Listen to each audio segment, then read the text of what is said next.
everybody, and welcome to Cop For That. I am your host, Mark Dutton, and welcome everybody. So, lots happened in the last 7 days. Liverpool have played 2 games.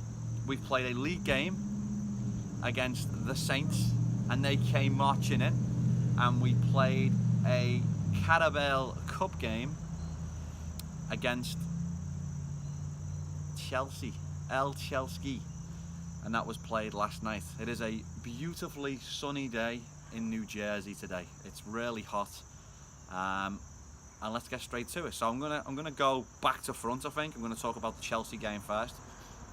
So last night we really rung the changes. He basically rocked in with Liverpool's 2015-2016 team. That's what it felt like in relation to the back five that we played with, in relation to the midfield, in relation to the attack. For me, it's very much players that Klopp isn't trusting right now. So the likes of Klein, the likes of Lovren, the likes of Shaqiri, to a degree, the Daniel Sturridges. It's just, he's kind of shown early doors the level of team that he wants to put out on the field. And the guys that he's trusting, give us our undefeated Premier League season so far. So it's the same guys playing, and he's basically running the legs off the lot of them. I mean, his midfield with Wijnaldum and Milner and Jordan Henderson, with Naby Keita coming in here and there is very, very strong.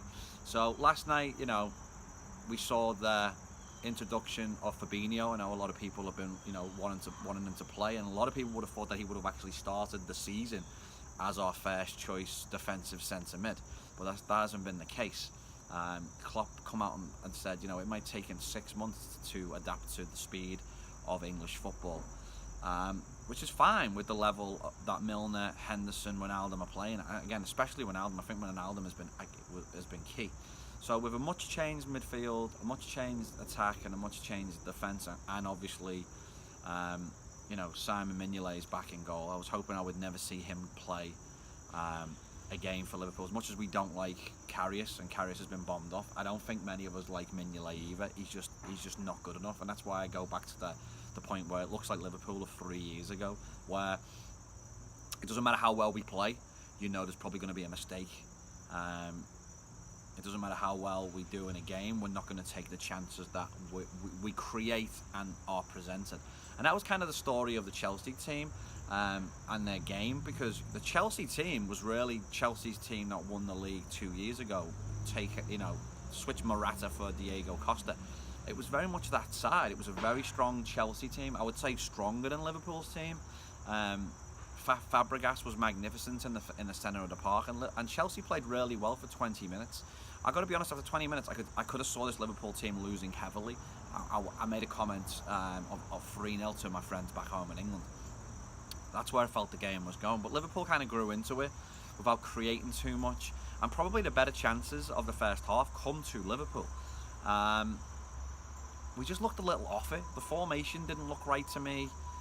We don't get the same pressing when the second string team is on the field. And it's just not the first team at the end of the day. And I think I don't know if Klopp's making a point about that last night. I mean, he was obviously always going to play this type of a team and this level of players. But I'd like to have seen some of the younger players, like Curtis Jones, who impressed me in pre-season play. So, while I've just mentioned the younger players, did anybody see this guy playing last night for Frank Lampard's Derby County against Manchester United? Mr. Wilson. They call him the young Torres. Oh my God, the goal young Torres scored at Old Trafford, the free kick. Oh my word, what an unbelievable goal. And that was kind of the story of the Liverpool-Chelsea game last night. Liverpool take the lead. We should have took the lead right before half-time. We should have took the lead right after half-time also through Daniel Sturridge. 2 chances where on another day he'd have scored both of those. The harder chance comes where it's a shot across the box, the goalie palms it out, it falls to acrobatically Daniel Sturridge does a awesome finish, and I wish I was doing this with happier news, because I love the Daniel Sturridge celebration. I was made up he was back in the team. I mean, he got 7 pre-season goals, he's scored 3 so far, so he's rocking on 9-10 goals right now this season, and he's only played a handful of minutes. So Daniel Sturridge is in good goal scoring form. and you know, having the ability of him in the team was key. I always like him playing against his former team. So I like Sturridge against Man City. I like Sturridge against Chelsea, and he didn't disappoint last night. He just should have been coming in with 2 goals instead of the 1. So we get the goal, and after we score the goal, we look in control of the game. We're winning 1-0. Scored a great goal, and you're thinking, you know, you're going to see this game out. But then obviously Chelsea rip up the script at Anfield, and they bring on probably the best player in the English Premier League right now, and one of the top players in the world. He's unbelievable, and they bring on Hazard, and Hazard's one of them. Individually, he's one of the greatest players in the world. Team, he's not really a team player, I would say, but he has the moments where he can get into the game. Chelsea score an equaliser, and then they have this 3 minutes where they're on top, and Liverpool look a little bit shell-shocked. I honestly didn't think at any point we would lose this game. I was confident that we would get into penalties after they equalised, and it would become a 1-1 game going straight into penalties with no extra time.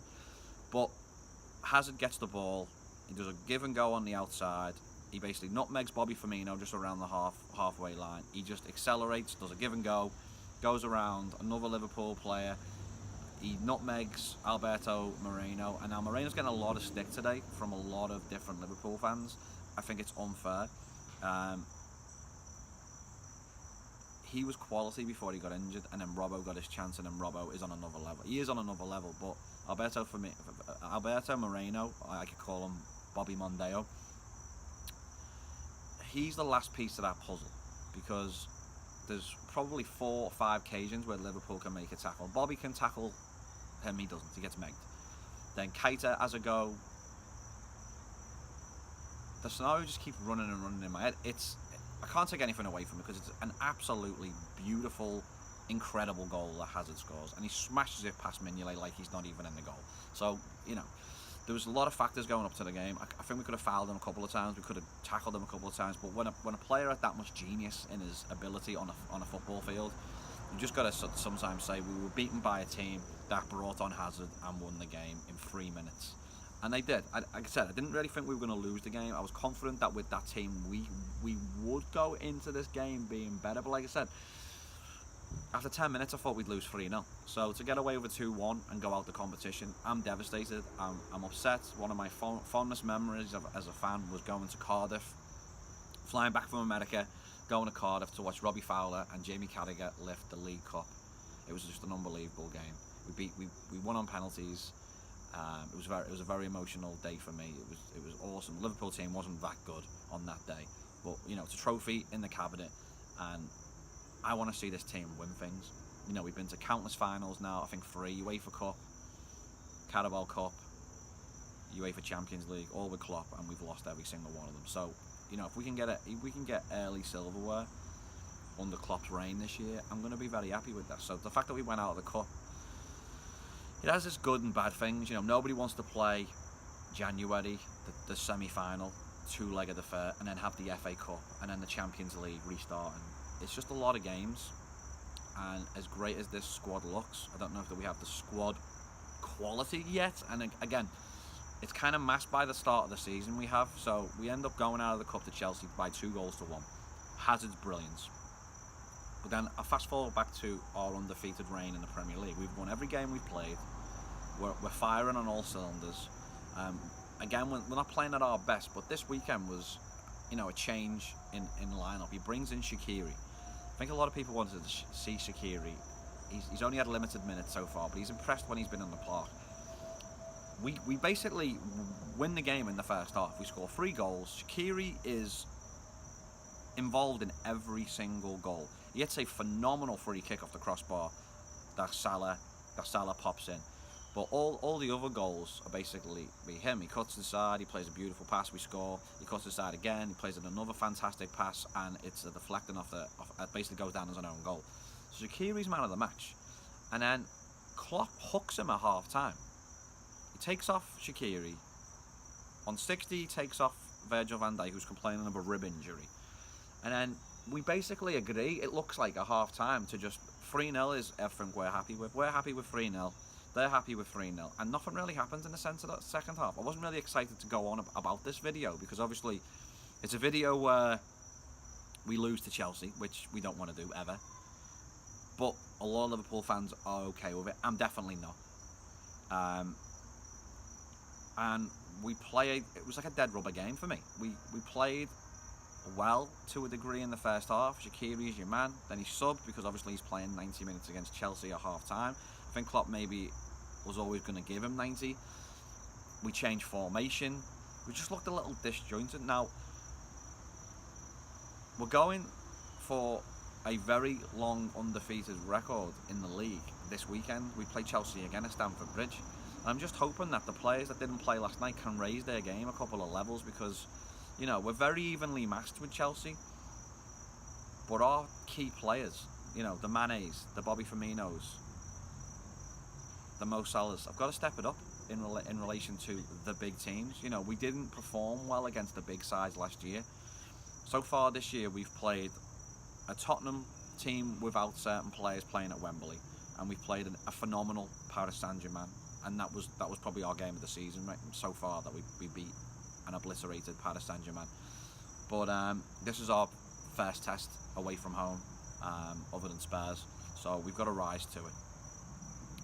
So again, I'm in a bit of a funk at the moment with this Liverpool side. Yes, we're doing well. I still don't believe that they're good enough to win the league. I still think Man City are the main powerhouse in the league. But I would have liked to have stayed in this cup competition. I'm very upset this morning. I'm a little downhearted that we actually went out of the Carabao Cup at the first hurdle like we did last year. I guess the only shining light is we have more time now to rest, more time to be on the training ground. It's more time for our newer players to bed in, the likes of Keita and Fabinho. I'm a little disappointed that the likes of Daniel Sturridge are gonna lose minutes. Shaqiri are gonna lose minutes off the back of going out of the competition, because I would have liked to have seen us at least get to the semi-final for them to get, you know, 2 or 3 more games under their belts. But that's it. I'm guessing a lot of Reds are a little bit down today. It's not nice to lose. It's definitely not nice to lose at home, and it's never nice to lose to Chelsea. So, as Forrest Gump would say, that's all I've got to say about that. Again, if you like the video, put a like on the video. That would be fantastic. Subscribe, like us on Facebook. We're there, cop for that. And this has been Mark Dutton. Looking forward to the rematch of Liverpool versus Chelsea away at Stamford Bridge. Alright, Reds, try and stay positive. Let's get behind the team. Let's keep winning league matches. Again, this has been Cop for that. I've been Mark Dutton. Ta-ra for now. Ta-ra. Ta-ra. And you'll never walk alone.